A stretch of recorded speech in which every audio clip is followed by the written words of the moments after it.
Before we dive into today's video, I wanted to let you know that the script and research for this case were sent to me by a subscriber from Florida who said she was shocked by this story. I've simply adapted the script to fit my style of narration since, as many of you know, English isn't my first language, so I sometimes struggle with pronunciation. Today's story reveals a scandal within Florida's prison system, and all the case details available to the public will be shared here in this video. So, without further ado, let's get into it.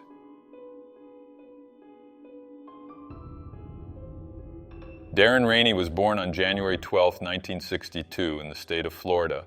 I couldn't find information about his childhood or family, but it is known that he grew up in Tampa and as a teenager was diagnosed with schizophrenia. Around the same time, he began committing minor offenses, which was his gateway into the world of crime. He also started using drugs, which, according to sources, worsened his mental condition. In the following years, Darren was arrested multiple times, 9 times to be exact, and at the time of the incident, when this case occurred, he was serving a 2-year sentence in a Florida prison for drug possession. The prison where Darren was serving his sentence is located in unincorporated Miami-Dade County, near Florida City. The prison is called the Dade Correctional Institution, also known as Dade CI or DCI. It was built in 1996 and currently houses around 1,300 inmates, with a capacity for just over 1,400. The facility accommodates both those convicted of violent crimes and non-violent ones, and many are placed together. Inmates housed in the Transitional Care Unit, the official name of the prison's psychiatric wing, are placed alone in a cell as they are considered unstable. Since Darren had been diagnosed with schizophrenia, he was placed in his own cell in the Transitional Care Unit. He received psychiatric care and antipsychotic medication. He was constantly monitored by guards through a glass window on the door of his cell, where they would check to ensure he was doing fine. Darren had begun serving his sentence in August 2011, but by June 2012, less than a year after being sent to prison, something terrible happened to him, something that to this day has no clear or official explanation. On that day, 6 correctional officers were assigned to the 4 p.m. to midnight shift in the West Wing of the Transitional Care Unit, where Darren was being held. The officers divided their tasks and checked on the inmates every half hour. They logged their observations at the security control desk, which they referred to as the officer's station. During this shift, the officer's station was managed by Edwina Williams, an employee of the Dade Correctional Institution. According to sources, around 6:30 p.m., Officer Cornelius Thompson checked on Darren in his cell and noticed nothing unusual. Everything seemed calm, and after that, the officer returned to his other duties. About an hour later, shortly after 7:30 p.m., another officer named Roland Clark made his rounds through the cell block where Darren was held. Days prior, Darren had been exhibiting rather strange behaviors, but on this particular day, he seemed much more agitated.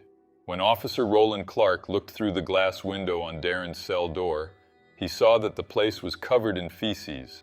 There was feces everywhere, on the bed, the floor, the walls, and even on Darren's body. Apparently he had a breakdown and did this. Upon seeing this scene, Officer Roland Clark immediately reported the situation to his superior, Sergeant John Fan, who was in charge of supervising that wing. Sergeant John Fan, who was nearby at the time, quickly became aware of the situation. He then ordered the officers to escort Darren to the shower and also requested that the cleaning crew go to the cell to sanitize it. Darren was taken to a shower located in a nearby building, accessed through a corridor on the 2nd floor. This shower was next to the janitor's closet, where a PVC pipe ran through the wall, allowing the guards to control the water flow and temperature from another room. This setup was meant to prevent inmates from controlling the water and potentially causing issues. According to sources, while being escorted to this shower, Darren passed 2 others that were closer to his cell. It is said that he was specifically taken to this shower because it was the most isolated. Upon arriving at the shower, the officers removed Darren's handcuffs and ordered him to wash himself. Officer Roland Clark went to the other room and turned on the water. He then went to a nearby cell to retrieve soap. This cell and the soap belonged to another inmate named Harold Hempstead. The officer returned to the shower and handed the soap to Darren, who reluctantly took it and began cleaning himself, repeatedly saying he didn't want to do it. Officer Roland Clark ignored Darren's words and returned to his duties, leaving Darren locked in the shower. This all happened around 7:40 p.m. The officers were supposed to check on Darren a few minutes later. However, they didn't, and he was left alone and forgotten in the shower for over an hour. Around 9 p.m., Officer Cornelius Thompson was making rounds near the showers when he heard what sounded like running water and found it odd. Inmates typically only showered on Mondays, Wednesdays, and Fridays, so hearing water running on a Saturday was unusual. As he approached the open shower, Officer Cornelius Thompson said he saw Darren standing there near the door. Even after over an hour in the shower, Darren still refused to clean himself. Officer Cornelius Thompson claimed that Darren still had feces all over his body, and because of this, he decided to leave him in the shower for a little longer.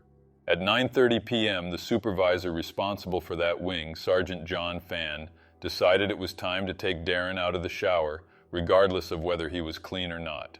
The sergeant then ordered Officer Roland Clark to remove Darren from the shower and escort him back to his cell. The officer went to the shower, turned off the water, and then opened the door to where Darren was. Roland Clark stated that he found Darren lying face down in the middle of the shower, with his feet pointing toward the door. His body was covering the shower drain, preventing the water from draining and forming a small puddle around him, but not enough to cover his nose or mouth. The officer said he tried to speak to Darren and even nudged him with his foot in an attempt to wake him up. However, Darren did not respond, and that's when the officer realized something was wrong and decided to call the prison's medical team. When the medical team arrived, along with Sergeant John Fan, they checked Darren's pulse and realized he was not breathing. The sergeant reportedly attempted to resuscitate Darren but was unsuccessful.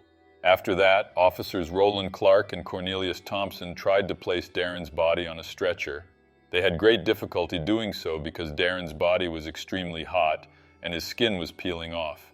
Regarding why his skin was peeling, you'll learn more about that later.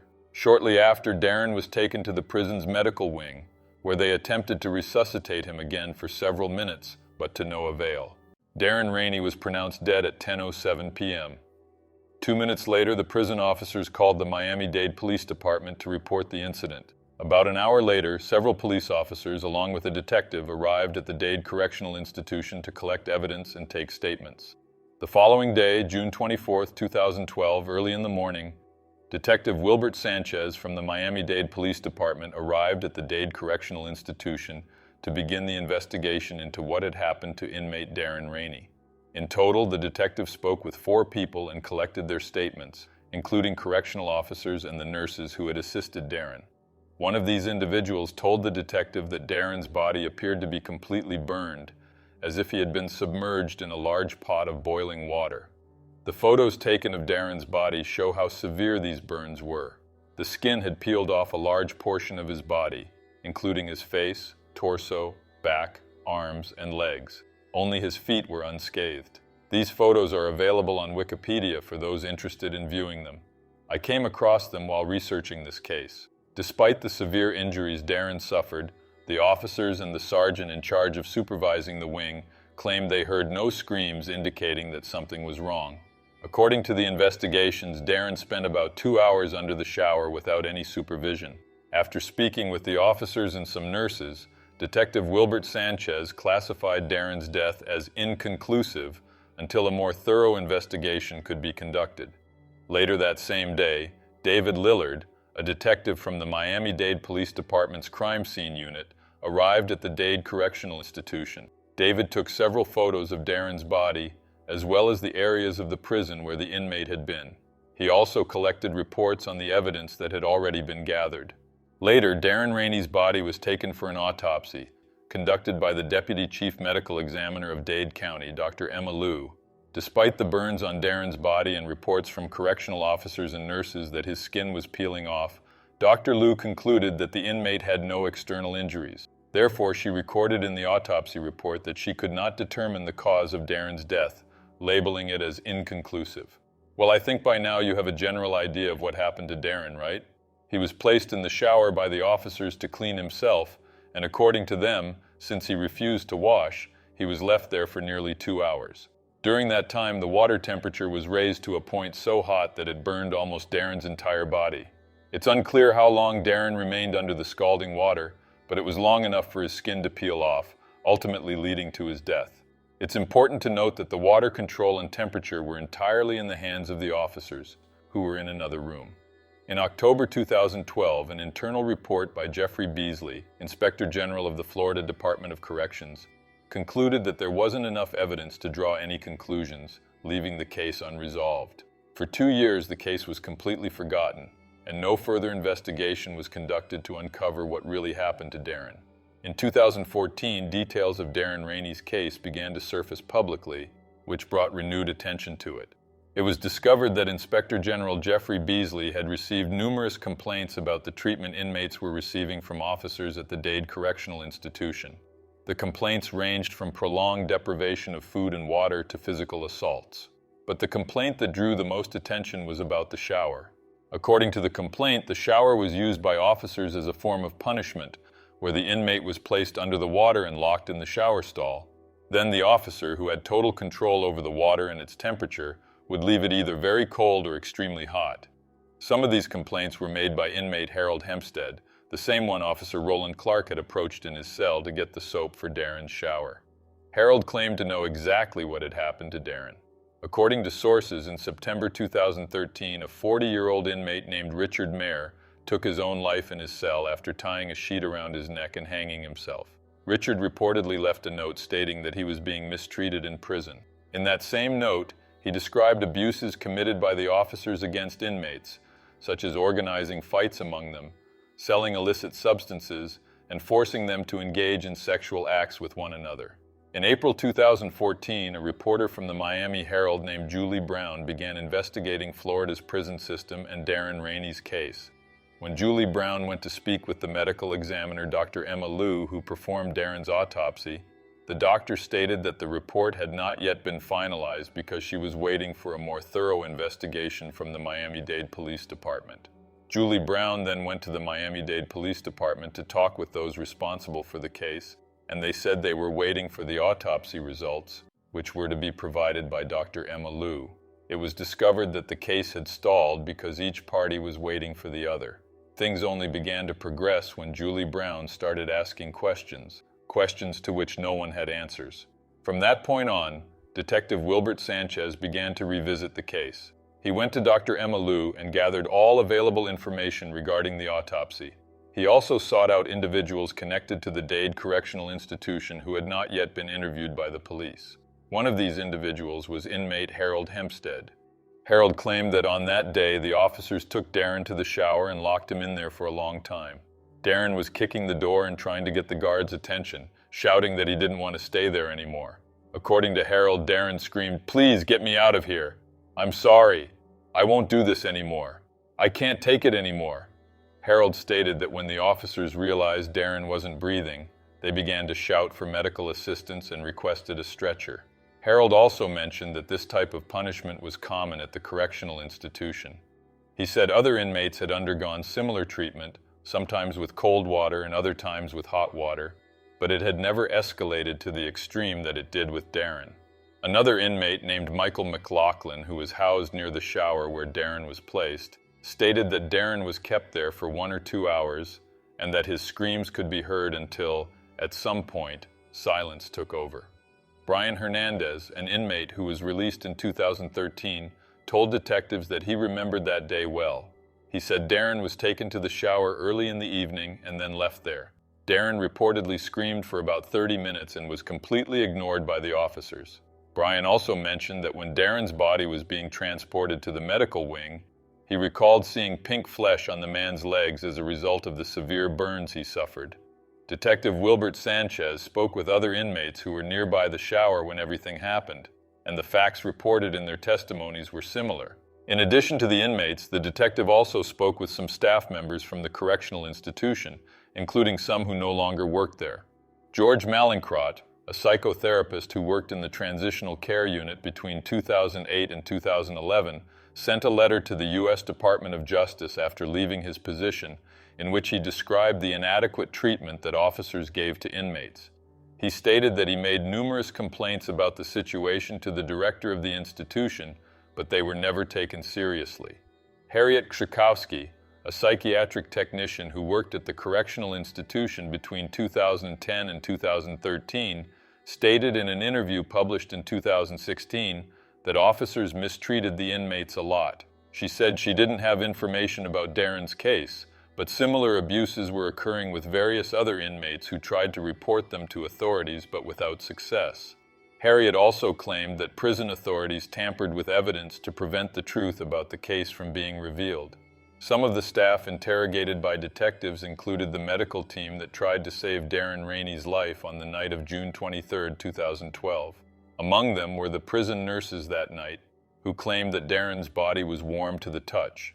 One nurse stated that Darren's body temperature had exceeded 100 degrees Fahrenheit. Another said that his body was so hot that the temperature could not be measured by thermometers. Alexander Lopez, a paramedic who saw Darren's body that night, reported that the man had second and third degree burns covering 30% of his body.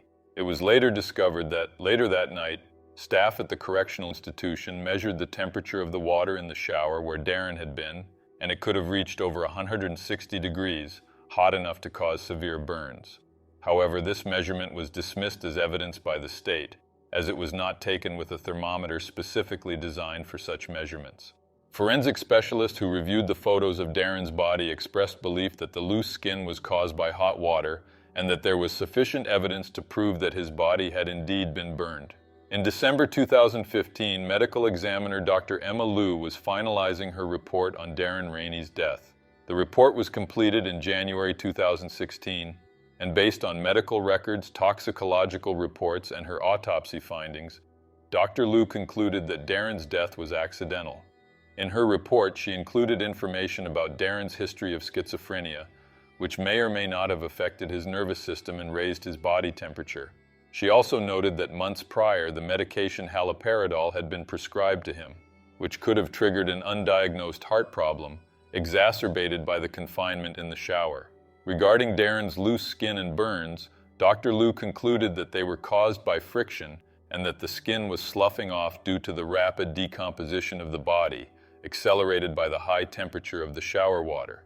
In 2017, Miami-Dade County State Attorney Catherine Fernandez-Rundle published a 101-page report explaining that none of the correctional officers could be held accountable for what happened to Darren Rainey.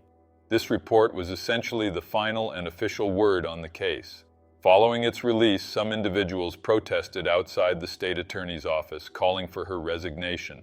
Although these protests drew some attention to the case, they did not achieve the desired impact.